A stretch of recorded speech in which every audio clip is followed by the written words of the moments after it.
بسم الله الرحمن الرحيم الحمد لله حمدا كثيرا طيبا مباركا فيه مباركا عليه كما يحب ربنا ويرضى جل جلاله وعم نواله والصلاة والسلام على سيد الحبيب المصطفى صلى الله تعالى عليه وعلى آله وصحبه وبارك وسلم تسليما كثيرا إلى يوم الدين أما بعد.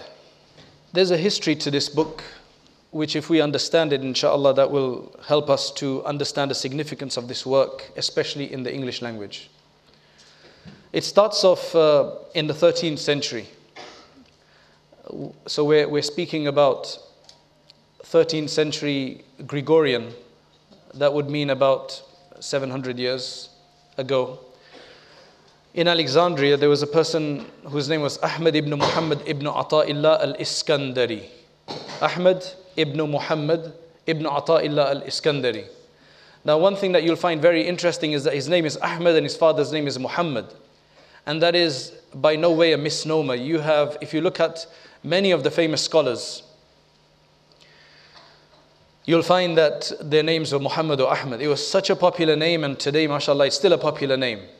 So his name is Ahmad, his father's name is Muhammad ibn Ata'illah, which is what he's more famously known as, Ibn Ata'illah. Ata means the gift of Allah. Ata'illah, the son of the gift of Allah. Ibn Ata'illah al-Iskandari. Al-Iskandari because he is from Alexandria. Alexandria is Iskandariya. Alexandria is a very beautiful city, northern tip of Egypt on the Mediterranean. Has a beautiful corniche. It's a kind of an elongated city, but lengthwise, right across the corniche. And it's kind of very interesting city. And on the one edge of it, there's a cluster of several masajid. There's a cluster actually of several masajid. Of one of those masjid, it's the Mursi complex. It's called the Mursi complex. And Abu al-Abbas al-Mursi rahimahullah was the Shaykh of Ibn Ata'illah al-Iskandari. So Ibn Ata'illah al-Iskandari is born in Alexandria, middle of the 13th century. This was the time in Egypt. Of high, impressive artistic and architectural development.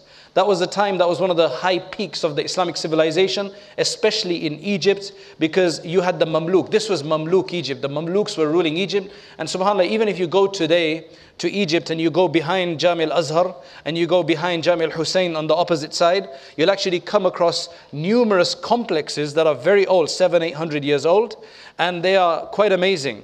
And Cairo is a very interesting place for that because it has about 10 different dynasties, all the way from the Pharaonic remnants to the Mamluks to the Fatimids, Muhammad Ali Pasha, Uthmanis, and the Tulunids, Amr ibn al-As radiallahu anhu's masjid. So you've got numerous dynasties. It's quite an amazing city. May Allah subhanahu wa ta'ala bring some stability and nur and iman into the area. So Egypt in general was enjoying a height of artistic expression, both in poetry and in architecture, and also in beautiful writing. So you can see it's a time when people who have artistic talent are able to then really contribute. Today, unfortunately, we're in a time where it's kind of a defensive mode because we're constantly being attacked. We're constantly having to respond as opposed to actually contribute and produce. And people are asking, why aren't Muslims producing anything today? Right? But may Allah subhanahu wa ta'ala give us that glorious time again. He moved down to Alexandria and he died in Alexandria in 709 Hijri, which is right now we're in the 1400s, so we're talking about exactly halfway between us and Rasulullah sallallahu alaihi wasallam's time, approximately 700 years ago, which is 1309. He's buried in Qarafa, which is in Cairo. He's buried there. He's a Maliki scholar, so he was a Maliki faqih, and he taught in Cairo at the Azhar University. And around 674, which is equal to 1276, that's when he became a spiritual disciple of Abu al-Abbas al-Mursi, this great Sufi scholar who's in Alexandria, who's actually the disciple, who himself is the disciple of Abu al-Hasan al-Shadhili. So this is the line of Shadhili scholars. And subhanAllah, the Shadhilis classically have produced some of the greatest works that we know of today. So one is the Hikam of Ibn Ata'illah, Qasida Burda of Busiri, he's a Shadhili as well. The Dalailul Khairat of Jazuli, that's a Shafi'i work. And you have a number of other great pieces of work that the Shadhilis have, mashallah, bequeathed to the Ummah. And today we're enjoying those works. And they've basically stood the test of time, and they're being celebrated generation after generation. So he was established by Abu al-Abbas al-Mursi as a sheikh in his own right. So he received khilafah, or the khirka as they call it, before Abu al-Abbas al-Mursi passed away. This was about 12 years after their first meeting. So in 12 years, he received discipleship, or you can say khilafah rather. Now, Shaykh Zakaria Kandilwi, who's got a really long introduction to its commentary that we're speaking about today, right? This work today is actually a commentary of Ibn Ata'illah's original Hikam, which are very short sayings. They're very short statements of wisdom. So Shaykh Zakaria, he writes that when Ibn Ata'illah took his work to his sheikh and showed it to him. Now remember, this is a student going to his sheikh and saying, this is what I've written. The sheikh is supposed to be a greater master in the path of tasawwuf.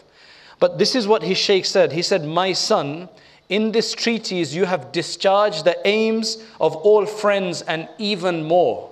By the friends, what he's speaking about, the ahbab, he's speaking about the men of Allah, the people of the path, the Sufis, the awliya, that their secrets you have gathered all of them here. In fact, you've surpassed and gone beyond that. And subhanAllah, if you look at this work today, it's amazing at different levels. I'll see how much we can cover of that a bit later on. This book was then accepted pretty much by the elite and others, and numerous commentaries. Now, if you look in history, to tell how great a book is, generally you look at what kind of work has then been done on that book. Numerous commentaries were written by some of the really famous scholars. So for example, Shaykh Ahmad Zarruq, who's considered one of the great awliya Allah, some beautiful works and writings that he has. He wrote 3 commentaries. Ibn Ajiba wrote another great commentary on the Hikam. Besides this, there's Ibn Abbad al-Rundi's commentary. Al-Rundi, he was an Andalusian scholar. Ronda is in Andalusia, it's just to the west of Granada and Cordoba, south of Cordoba, above Malaga and Marbella. That's where Ronda is today. It's a kind of a hill town. Of course, doesn't have the former glory that it had in those days, but it had some great scholars that came out of Ronda in southern Spain, and they're called Rundi. So Ibn Abbad al-Rundi, he wrote one of the great commentaries. Personally, I believe that this commentary here, the author definitely took from Ibn Abbad al-Rundi's work from my comparison in a few places. A number of other commentaries were written, and Ibn Ata'illah, in those days they used to do a lot of dictation as opposed to writing something directly sometimes. So Ibn Ata'illah, he dictated this work to one of the great scholars of Shafi'i fiqh. If you know the great scholars of Shafi'i fiqh, you have Taqiyuddin al-Subki. Taqiyuddin al-Subki, who died in 756 Hijri. He's a distinguished Shafi'i biographer, historian, and a Shafi'i jurist. So Ibn Ata'illah, he dictated this work directly to this particular great scholar. The later Shadhili master, which I spoke about earlier, Shaykh Ahmad Zarruq. Shaykh Ahmad Zarruq, he received 5 of the different works of Ibn Ata'illah through another famous Shafi'i historian and a hadith scholar, hadith master. And I'm sure many of the ulama will recognize his name, none other than Shamsuddin al-Sakhawi, who died in 902 Hijri, 1497. The success of this work is actually the captivating language of the author, the way he makes his point. And I will provide you a few examples, inshallah. The way he makes his point, you know that he knows what he's speaking about, his experience comes through, and then his beautiful way and efficient way, effective way, eloquent way of putting this together and to make it so convincing. So they're very short phrases, but when you hear them, they actually stay in your mind because they just have such an appeal to the heart. So a very interesting story is actually related about the acceptance of this individual. Many of the ulama and others would have heard about a great Hanafi jurist of Alexandria and Egypt in particular. Hanafis earlier on in Egypt were anomalies. Egypt was classically a Shafi'i country, a Shafi'i area. Imam Tahawi was an anomaly there because he became a Hanafi after having been Shafi'i, even though his mother was a student of Imam Shafi'i and so was his uncle. So it's kind of a very interesting. And another one, a bit later on, one of the most famous scholars to come after Imam Tahawi in terms of being Hanafi from Egypt is none other than Kamal ibn al-Humam, a commentator of the great book of jurisprudence, the Hidayah of Marghinani. Many of you may have heard about that. So Ibn al-Humam, he was in Alexandria, he was in Cairo and he visited the graveyard in which Ibn Ata'illah al-Iskandari is buried.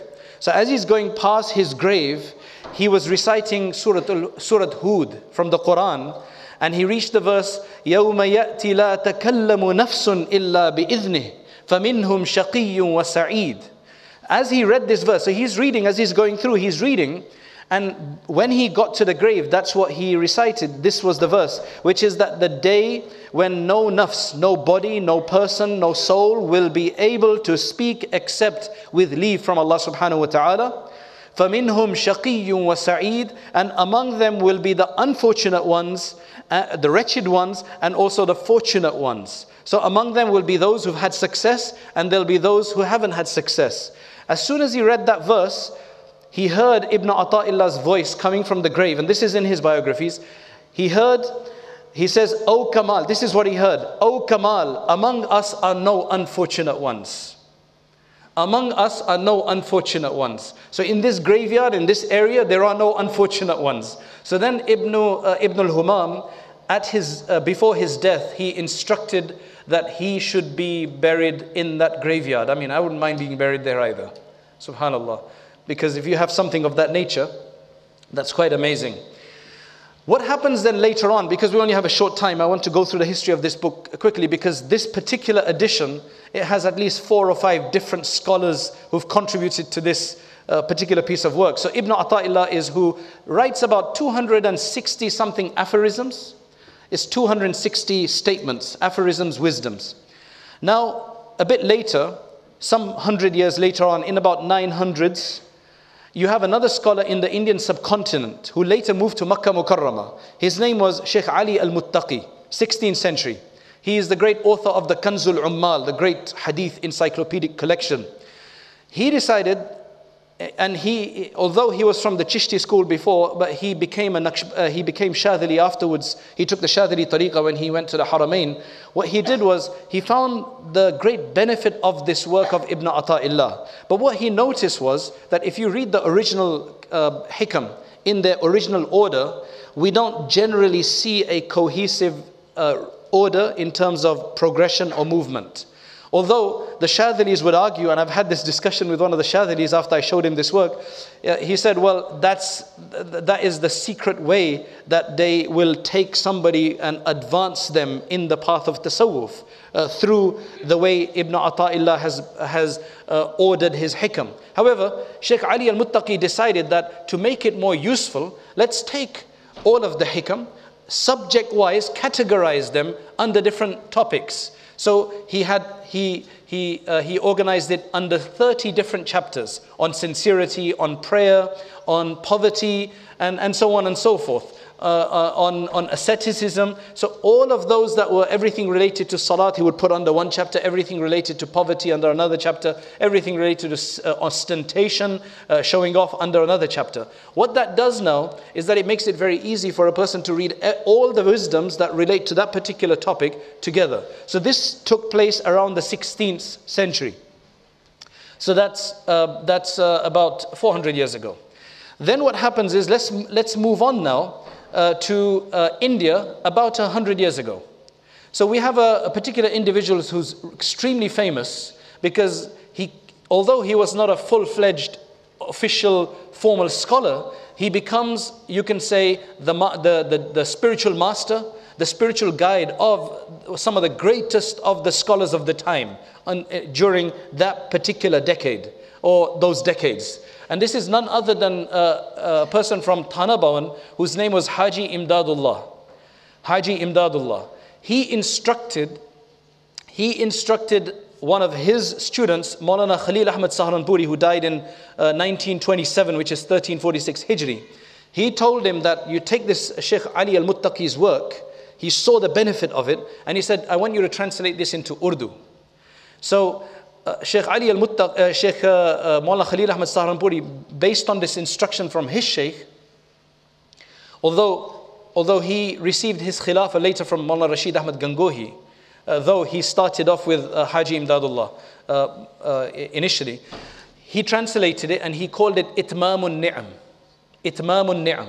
So you have the Hikam, then you have Ali al-Muttaqi's ordering chapterization, which is called the Tabweeb al-Hikam, An-Nahj al-Atam fi Tabweeb al-Hikam. So An-Nahj al-Atam. You have the Hikam, then you have An-Nahj al-Atam, then you have the Urdu translation of that chapterized order, which is called Itmamun Ni'am. Now, it's in Urdu, and believe me, if you pick up this book, whether in English or whether in Urdu, or in Arabic for that matter, and you read it, it is of a very high level. Some of them are dealing on a very high level. So what I mean by that is, what Maulana Khalil Ahmad Saharanpuri then, he saw that people were finding it hard to understand the beauty of this work because of the high level aim of the author. He told his student, and this is where Shaykh Abdullah Gangohi comes in. Shaykh Abdullah Gangohi, relatively unknown. He was a student of Maulana Zakaria, Shaykh Zakaria Rahmatullah Alayhi's father, Maulana Yahya. Maulana Yahya took him under special instruction, Shaykh Abdullah Gangohi. And people would know from reading the Abiti of Shaykh Zakaria Rahmatullah Alayhi that his father was extremely academic in his approach, very pedantic, very particular, and he used to really make you study well. And people would know that from Shaykh Zakaria. So Shaykh Abdullah Gangohi was one of his students of that nature. Later on, Maulana Ashraf Ali Thanwi, none other than Hakim al-Ummah, needed a teacher in Thanabawan for his madrasa. So he asked Maulana Yahya, can you send me somebody that you think is competent to teach here? He sent him Shaykh Abdullah Gangohi. So Shaykh Abdullah Gangohi went there, and subhanallah, he did a wonderful job. Later, he moved to Saharanpur and became a teacher in the world famous Madahir Ulum, the second madrasa in the subcontinent after Darul Deoband. So he became a teacher there, and he also became a disciple of Maulana Khalil Ahmad Saharanpuri. Maulana Khalil Ahmad Saharanpuri is the one who translated the Hikam, Itmamun Ni'am. He told his student that, look, people are finding it hard to understand this. Can you write a commentary on it? He must have had great confidence in his student to have told him to write this, because believe me, when I read a few of the more advanced ones in advanced Hikam in here, they are extremely advanced. You have to be on an advanced level of spirituality to be able to grasp those particular ones. So he must have had a lot of confidence in Shaykh Abdullah Gangohi to have told him to write the commentary. Shaykh Abdullah Gangohi wrote the commentary, and he called it Ikmalu Shiyam. So you have this now series of names. You have the Hikam of Ibn Ata'illah that it starts with. You have Ali al-Muttaqi, who brings it together and chapterizes them under subjects, which is called An-Nahj al-Atam. You then have a translation in Urdu, which is called Itmamun Ni'am. And then after that, you have a commentary in Urdu called Ikmal al-Shiyam. So that's how this work started. Now, it's my interaction with this book, because this is probably one of the greatest books that we've probably worked on in terms of the nature of the work. I mean, there's Ghazali's Bidayatul Hidayah, which is at a very similar level, but this one is quite amazing. It's more popular than even Ghazali's Bidayatul Hidayah. My history with this book was that when I was studying in Darul Berry, I was once moved into this particular room, which was the room in which the phone used to be. So after the office closed in those days, after the main office of the madrasa closed, all phones would be diverted to this room, and we had to man this phone. and it was a big responsibility. And it was a two-person room, and I was moved in with Maulana Zakaria, who's now in, Maulana Zakaria Patel, who's actually in Canada right now. He's a relative of mine as well. He was much more advanced than me, both in studies and in everything else. And our principal, Hazrat Maulana Yusuf Mutala Sahab, he was the one who put him there, and then he told me to go and stay in that room as well. Now, what was very, very interesting about the room, aside from the responsibility of the telephone, was that it had a library in there. A smallish kind of library, which was Hazrat Maulana Yusuf Mutala's personal library. This was his library, because that area of the madrasa, those few rooms, used to be his house right in the beginning. That's where he used to reside. So even though he moved out later, he'd kept the library there. So we had to look after his books. And Maulana Yusuf used to keep telling, Maulana Yusuf, Damat Barakatuhum, used to keep telling Maulana Zakaria about certain books. And I used to, at that time I was kind of just starting off, learning Urdu, etc. I probably finished Hifz class, and I think I was starting in the Alim class. I used to look at these books and saying, one day I'm going to read these books. You know, because they're right next to your bed. You know, they'd probably topple and submerge you if that ever happened. Alhamdulillah, it didn't. But it was kind of interesting. But there were two books in there that were really, you can say, special. Because Maulana Zakaria was told to read them. He was on an advanced level, so he was told to read them by Hazrat Maulana Yusuf Sahab, which was Irshadul Muluk. Irshadul Muluk and Ikmalul Shiyam. Ikmalul Shiyam is this work, and Irshadul Muluk is its partner work. These two are considered to be two of the high-level books in the later Chishti tariqah of the subcontinent. So these are, if you become high in the Chishti tariqah, when I mean high, I don't mean that high, right? This is the real high. Anyway, so you would have to read these two books to really understand the advanced levels of the path. Now, if some of this is going over your head, don't worry about it. It is a very specialized topic, but I'm trying to make it as simple for you as possible. So those were the two books, and so it stuck in my mind that those were very important books. Later on, I was in America, and I got news from one of the brothers that I knew in England, that he is working on producing a modern edited translation of this work. So there's this company that was set up in Bradford called Sage Trail Press. And although this book had been translated in South Africa many, many years ago by the Majlis al-Ulama, the translation wasn't all that great. It was decent, but for the modern world, it needed to be really advanced. Something that would befit the quality and the content of the work itself. So they decided to have it edited and produce a really high-level edited edition. So they found the translation, one of the best translations that have been produced of the Hikam in English is by Victor Danner. Victor Danner, his translation, if I read it out to you, it's absolutely beautiful. He's tried to match in English eloquence and effectiveness the same as Ibn Ata'illah has done in Arabic. So it's very effective. And you see a massive difference between this and any other edition. Now the commentary had to be edited. So they found an individual up north who's in Bradford today, Ibrahim Booso, who mashallah did such a great editing work of the commentary that he matched Victor Danner's translation in the actual wisdoms. He matched that English, that level on that height of language in the commentary. So the commentary he produced edited to a very high level. The commentary is really needed to understand this. So they worked on this for a year or 2 years or something, and then I received the sad news that they've decided to stop working on it for whatever reason. They did a lot of the work, maybe 80%, 90% of the work, and then they said, that's it, we're not going to do this book anymore. And my heart just fell. I said, no, this book needs to come out. So I said, let me buy this project off you. So whatever they'd spent, etc., their costs, etc., he purchased it, took it on the White Thread Press, but then it took us about 7 to 9 years to finally produce this book after huge, rigorous editing and revision process. and to really get it up to the way that it should do in terms of its design, the choice of cover, color, paper, and so on, because we really wanted this to be one of the masterpieces, because it's such a great work and it can inshallah benefit so many people. But it took us about 8 to 9 years to do this. Finally came out this last Ramadan in 2014. It's taken a very long time. Now, he's obviously writing this unapologetically for the people of the path. In that time, Sufism was not a problem. Today, people are scared about Sufism. There's a bookseller in America who said to me, he said, don't put Sufi in your name, because the Turath has published Sufi studies of Hadith, Maulana Ashraf Ali Thanwi's book. Some of you may be aware of it.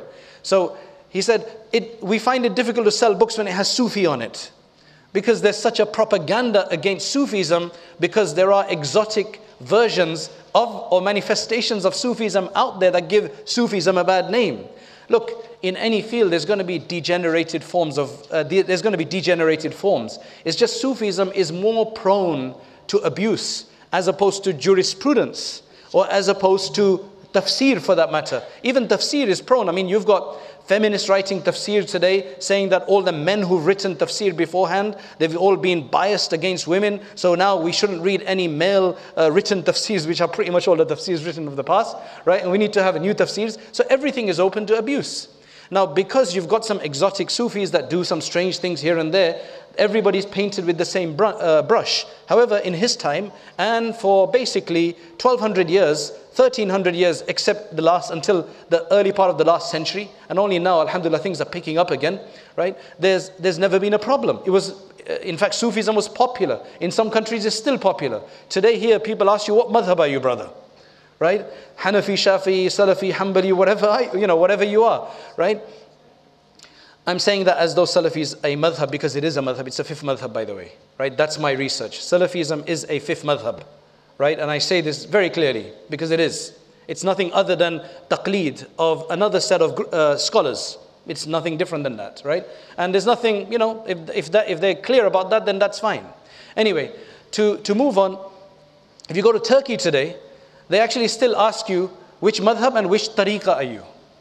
So now, he is writing this unapologetically about this, about tasawwuf, because it was a need of the time, and subhanallah, there were people who really appreciated this work, as I said. Now, just to finish off, I'm just going to quote a few of these passages just to give you an understanding of what this book is about.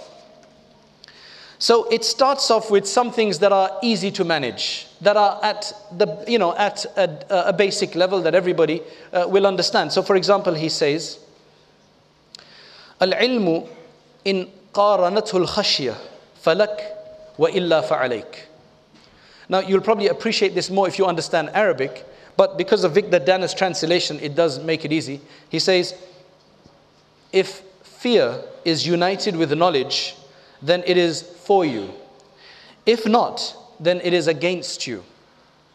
So you can have all the knowledge of the deen that you want, but if you don't have fear in your heart of Allah, then you will even misuse and abuse that knowledge that you have, and cut corners and give wrong fatwas or accept wrong fatwas and mislead people. But if you have fear, so fear is extremely important. So that's a kind of a general wisdom that he's providing for knowledge.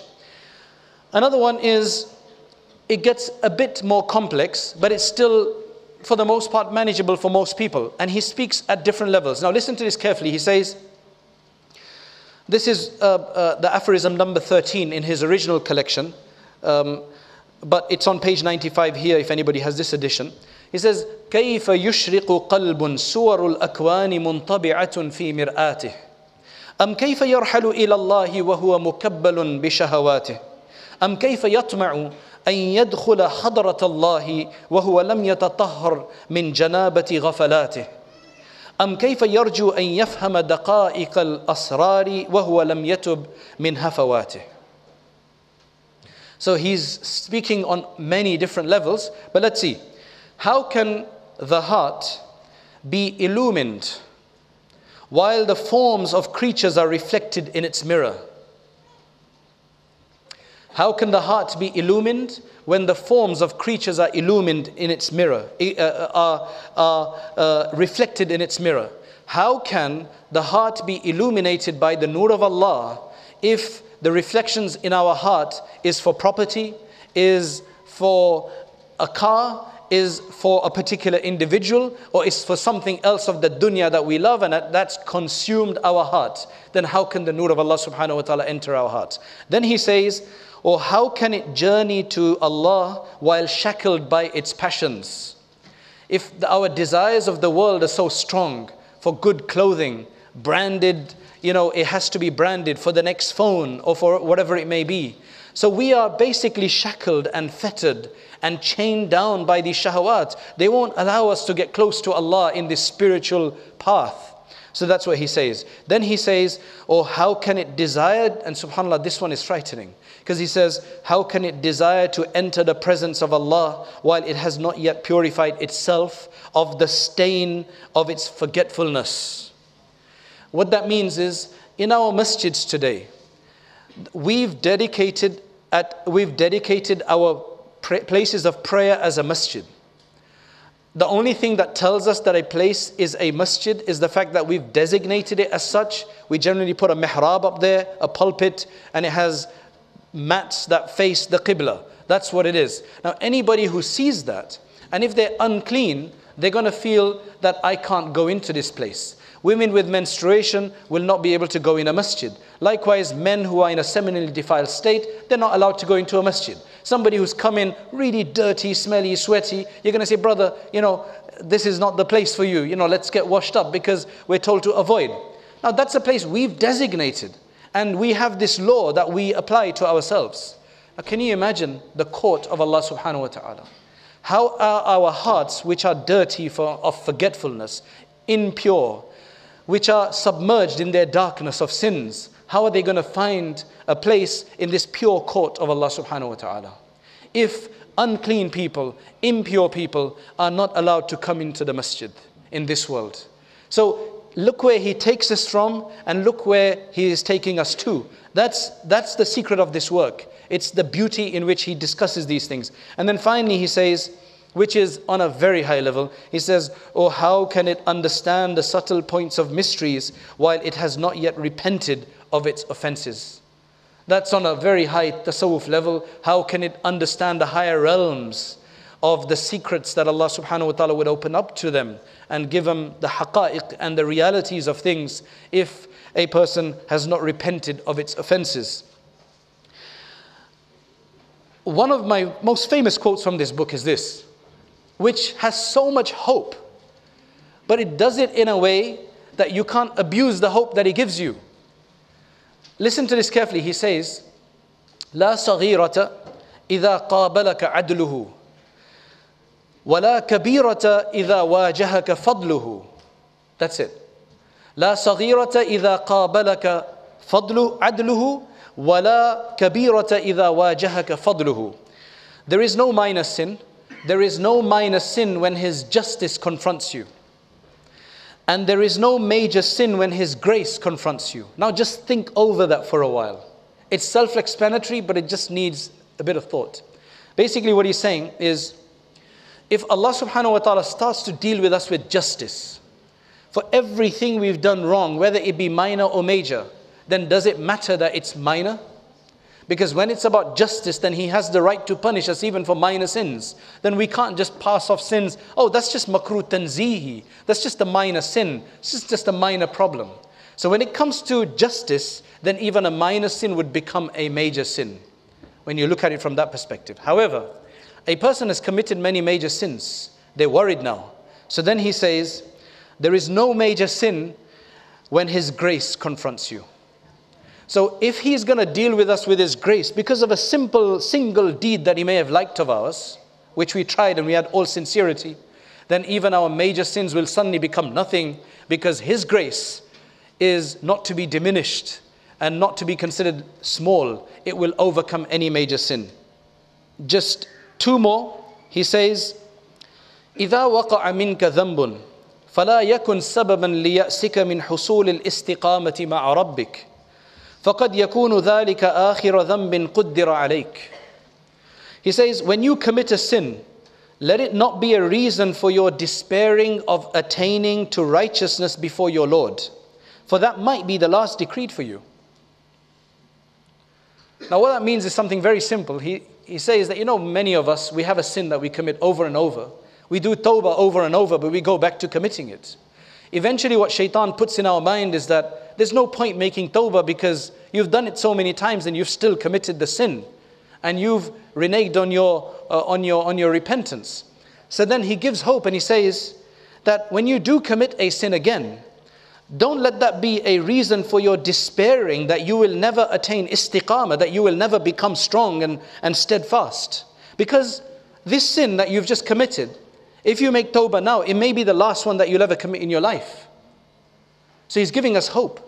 And the commentary will just explain that. We don't have much time, that's why I'm not reading much of the commentary. And the final one that I want to quote to you is, this is on a higher level. See, what this book will do is it will first just reveal the realities of the path to us and the realities just of our relationship with Allah subhanahu wa ta'ala. Then it will open up better ways of worshipping Allah subhanahu wa ta'ala. So it will refine our worship. Now this one is extremely refining. It changes your perspective about why you should be worshipping Allah subhanahu wa ta'ala and what you think when you worship Allah subhanahu wa ta'ala. He says, لا تطلب عوضا عن عمل لست له فاعلا يكفي من الجزاء لك على العمل أن كان له قابلا. Do not seek recompense for a deed whose doer was not you. Do not look for reward for a deed whose doer was not you in reality. It suffices you as recompense for the deed that he accepts it. Now what is he saying there? He's saying here, so this is the commentary. It should be understood that Allah is the true doer of all actions. The fact that you are here today, the fact that you can follow your deen and make salat and another person cannot, that's from Allah. It's no accomplishment on our part. We should just take that out of our mind. Generally, if we've been able to wake up for tahajjud one night, or we've been to an Islamic program, and we've never been, we think, wow, man, I did a lot today. This is telling you, Allah did it. So get it right. And you know what? If we start thinking that Allah is behind everything, then He'll do much more for us because we would have understood the reality. So this is the kind of reality He takes us to. So he says, it should be understood that Allah is the true doer of all actions. Therefore, in worship, the servant's gaze should be on Allah Most High, not on himself. He should understand that Allah Most High has created the act of worship in him, and that is Allah's favor. Since the servant is not the creator of his good deeds, it is highly improper for him to desire compensation. Think, I want Jannat for this. I want Jannat. You didn't even do it. Allah made you do it. So why are you asking for Jannat? Of course, Allah, that's His excuse. He's going to make us do an act and give us Jannat for it anyway. For anybody He loves, He's going to give him Jannat. So don't worry about that. Don't get deceived by that fact. It's just a point of, just to refine our understanding of it. So then he says, therefore, if a servant has only the pursuit of reward, of some kind of reward, then sincerity, full sincerity will be negated. You won't have full sincerity.